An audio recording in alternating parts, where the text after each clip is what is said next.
Buenas tardes, profesor Pasuto. El día de hoy vamos a presentar nuestro conversatorio de las dos lecturas sobre el caso número 3. Y bueno, en esta ocasión vamos a hablar sobre la primera lectura, que es The Right Game, Use Game Theory to Shape a Strategy.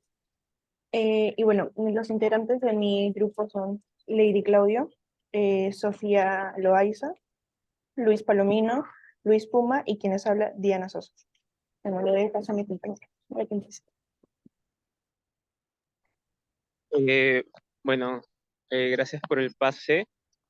Para comenzar, quisiera mencionar un tema que se toca en la lectura bastante acerca de las reglas de juego, ¿no?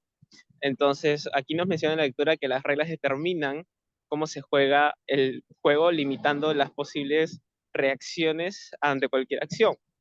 Para analizar este efecto, el efecto de una regla, hay que mirar hacia adelante y razonar al revés, nos dicen.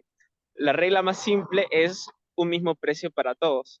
De acuerdo a eso, los precios no se negocian individualmente con cada cliente. En consecuencia, una empresa puede ingresar de manera rentable a un mercado incluso cuando no tiene valor agregado. Si un nuevo jugador entra con un precio inferior al del operador establecido, este solo tiene dos respuestas efectivas. Igual el precio del recién llegado o simplemente se queda con su precio y renuncia, en este caso, pues a compartir. Mirando hacia adelante y razonando hacia atrás, como dije antes, un recién llegado que no tiene tanto poder de mercado eh, puede guiar digamos, al que en este caso es la cabeza del juego, a acomodarse en lugar de represalias. Sí, se puede apreciar que la teoría de juegos sirve para planear estrategias de negociación que llevan a los participantes ya sea a ganar, ganar o también puede ser ganar o perder. Es por eso que se puede decir que los negocios son juegos de alto riesgo. Además que cuando hablamos de la teoría de juegos es importante distinguir dos clases. El primer tipo, los juegos basados en reglas y también los juegos sin restricción. Se puede también decir que la idea principal de la teoría de juegos es que los jugadores se centren en los demás y así también poder evaluar el valor agregado, es decir, qué cosa puede aportar cada jugador dentro del juego. Y esto se puede apreciar en los negocios, en los negocios cuando los gerentes pueden beneficiarse al usar estos conocimientos de la teoría de juegos para diseñar un juego adecuado dentro de sus empresas.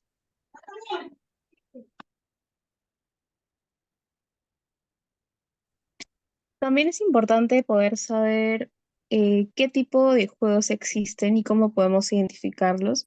Por ejemplo, la teoría de juego que indica la lectura distingue dos tipos de juegos, ¿no? Los juegos que son de suma cero y los juegos que no son de suma cero.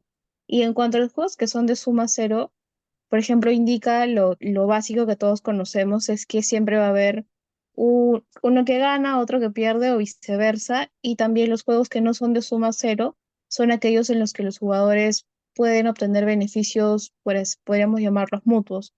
Y para poder identificar qué tipo de juego estamos jugando, es importante analizar sobre todo lo que comentábamos en clases, las reglas del juego, que son quien determina qué tipo de estrategias podemos utilizar y con cuántos jugadores podríamos contar.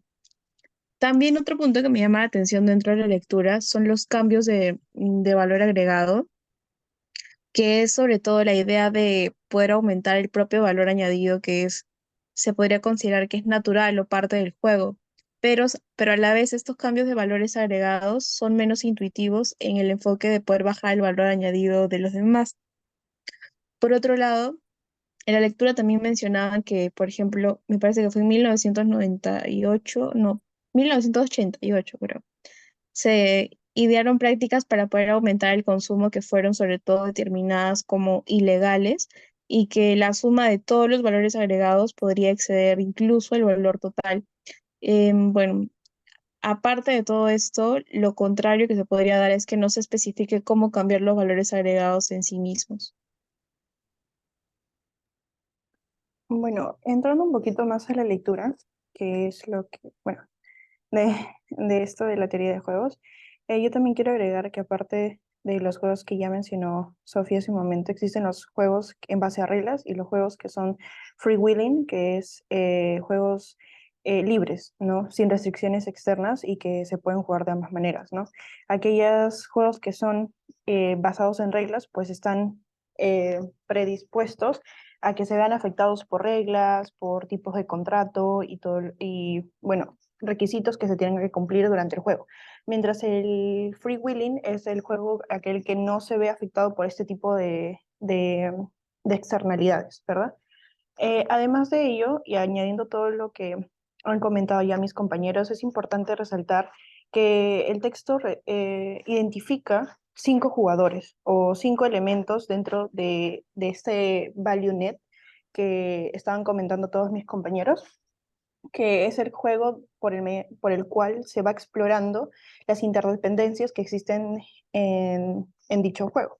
Y bueno, estos 5 elementos o estos 5 jugadores del Value Net son los jugadores, evidentemente, el valor añadido, que ya se ha mencionado un poco de eso ahorita, las reglas, las tácticas que se utilizan, el alcance que se pueda dar en el juego, o sea, para poder llegar a delimitar los límites, valga la redundancia del juego. Y bueno, esos son esos 5, ¿no? Entonces me llama bastante la atención cómo es que eh, este concepto de value net lo pueden aplicar en los negocios también y no solamente como un concepto matemático. Y es como luego más adelante en la lectura se va explicando cómo se van cambiando ciertos elementos de este value net que hacen que el juego se ponga más interesante. Centrándome en los ejemplos que da la lectura, pone ejemplos concretos como se ha señalado y se evidencia, ¿no? Por ejemplo, el ejemplo de Nintendo y la siguiente interrogante que yo me planteé acerca de la lectura es cómo Nintendo al cambiar el juego logró combatir el poder de la compra de los minoristas. A medida que se afianzaba a la Nintendo manía, los consumidores hacían cola fuera de las tiendas y los minoristas pedían a gritos más producto. Con la escasez de juegos, Nintendo había eliminado el poder de los compradores. Se restringió el número de licencias y se permitió a los licenciatarios, disculpe, desarrollar solo un número limitado de juegos. Debido a que había muchos aspirantes a programadores de Nintendo y debido a que la compañía podía desarrollar juegos internamente, el valor agregado de aquellos que obtuvieron la licencia se redujo. Una vez más, Nintendo aseguró que había menos cartas negras que rojas. Tenía todas las fichas de negociación. Nintendo aseguró su liderazgo de esta manera al exigir exclusividad a los desarrolladores de juegos externos. Con pocas alternativas a Nintendo, ese fue un pequeño precio que pagaron. Los retadores potenciales no podían simplemente llevar los juegos exitosos a sus plataformas, tuvieron que empezar desde cero por este cambio que hizo Nintendo, ¿no?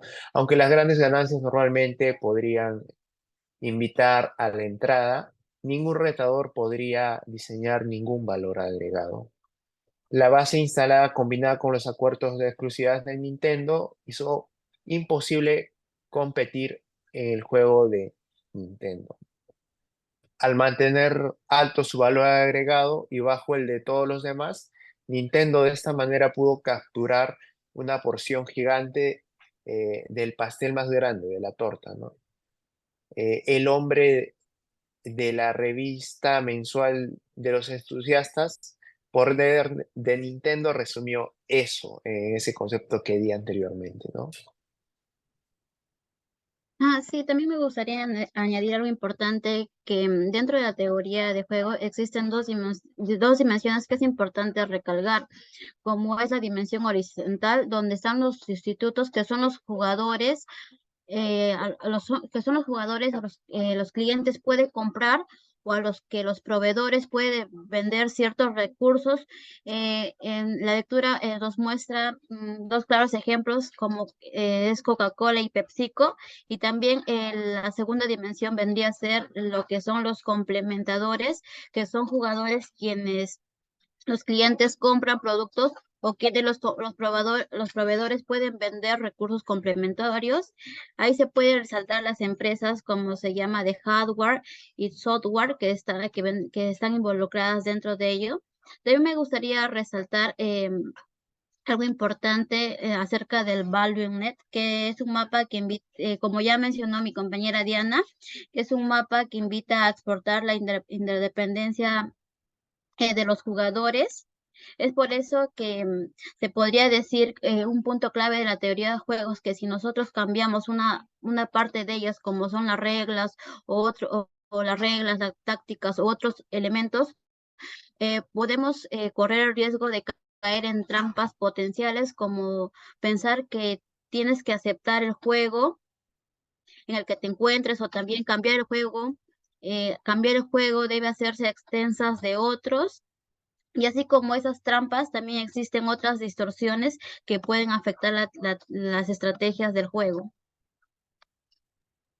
Sí, continuando con lo que ya estaba diciendo Lady, eh, pues sí, la gran mayoría del texto se enfoca más que nada en la estrategia de ganar-ganar, ¿no? Como creo que ya lo mencionaron mis compañeros, porque si bien existen estrategias ganar-perder o perder-perder, también existe esta estrategia y es en donde el autor quiere poner su énfasis, ¿no? En donde todos salgan ganando y no solamente uno se lleve el beneficio. Adicional a ello, también quiero resaltar algo que ya mencionaron mis compañeros, que son dos claros ejemplos sobre el de PepsiCo y Coca-Cola y el de Nintendo, y uno más que también era sobre el azúcar añadido para la Coca-Cola. Ajá, si no me equivoco. Bueno, en estos dos ejemplos, más que nada están vinculados a lo que estaba diciendo Lady sobre el ValueNet, que como ella dice, dependiendo de lo que cada gerente o cada persona que está jugando un juego decide cambiar o alterar uno de los componentes de este ValueNet, es que va a tener un efecto en todo el juego.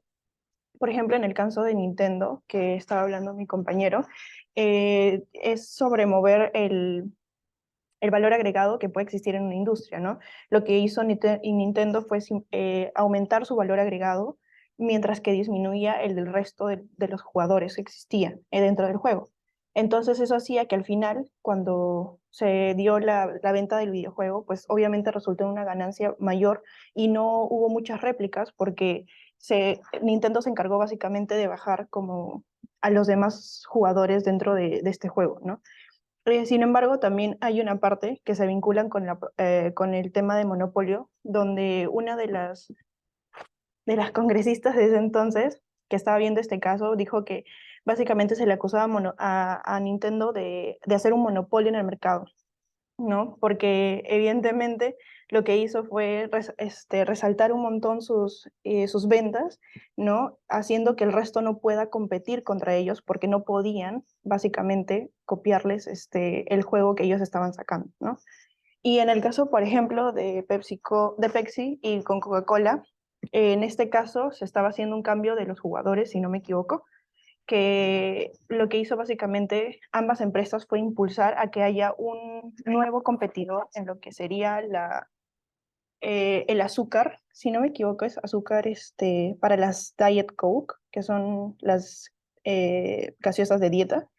Y básicamente en ese entonces había solamente un proveedor de este tipo de azúcar. Entonces lo que hicieron ambas empresas fue alentar a que en el mercado de azúcares, no sé si es como stevia, pero en este mercado es que impulsaron porque hay un competidor y es ahí donde ellos aprovechan a comprar y adquirir este insumo tan importante para las gaseosas, a un menor precio, ¿no? Y eso es lo que ellos aprovecharon cuando hicieron que pues entrara un nuevo competidor.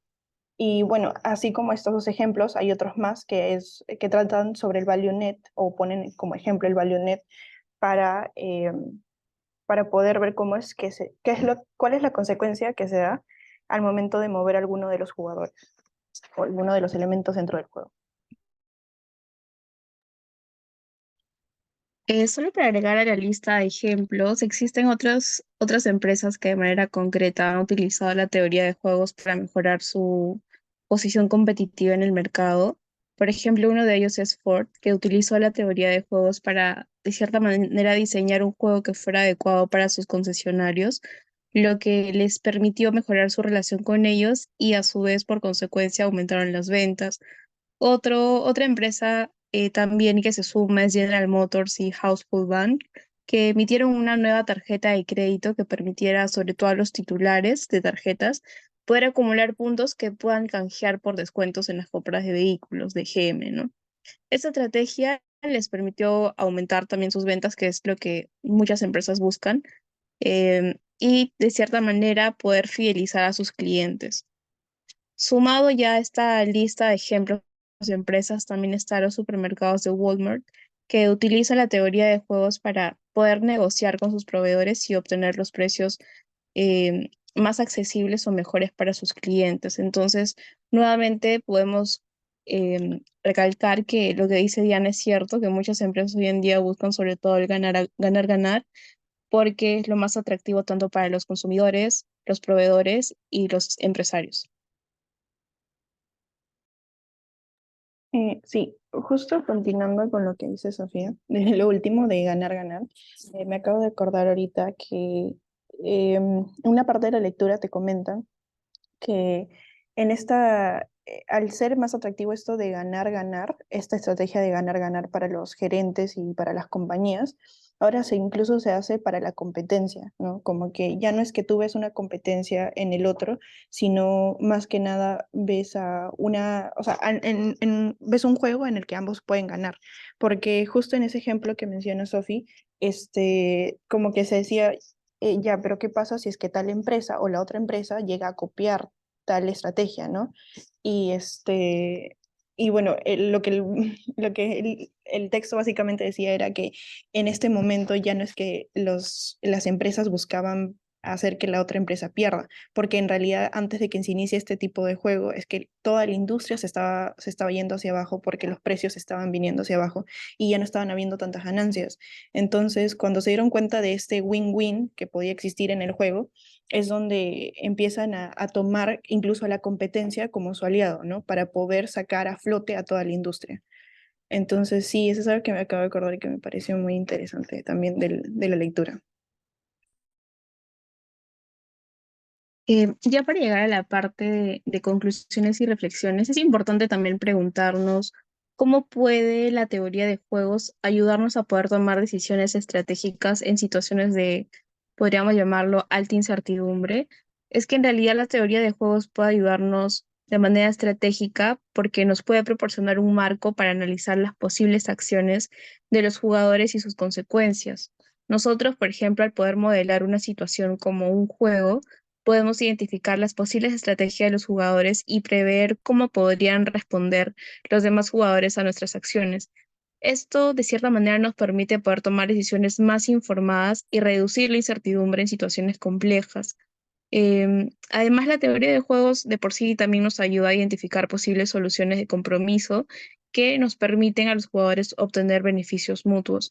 Y sobre todo, como lo hemos visto dentro de clase, al momento de analizar cuál es lo conveniente o incluso el juego de Nash o la teoría de Nash, podemos ver que todas las múltiples opciones o decisiones a tomar por la competencia o por otro jugador, hay situaciones en las que nos llevan a ambos poder tener una mejor situación, no necesariamente una mejor utilidad, pero sí una situación en la que ambos podemos ganar.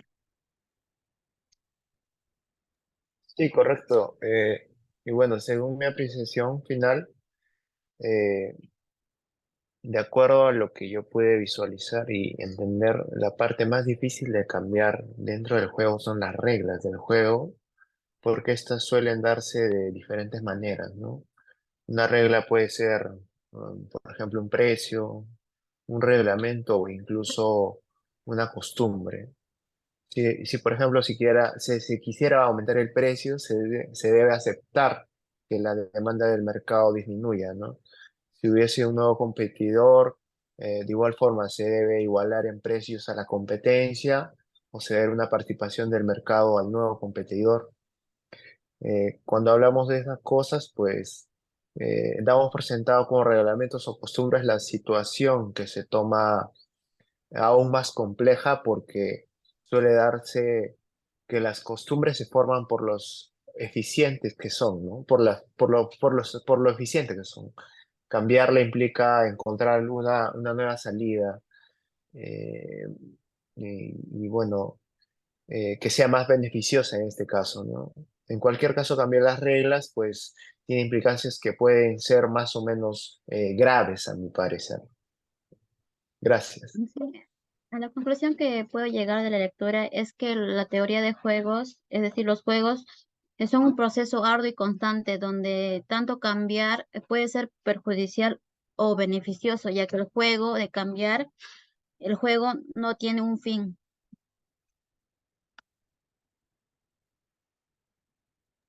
Y bueno, añadiendo un poco a lo que ya han comentado todos mis compañeros, em, realmente esta lectura me ha gustado bastante porque te hace ver desde otra perspectiva o desde otro punto de vista lo que sería la teoría de juegos. Realmente ese es un tema muy interesante en microeconomía.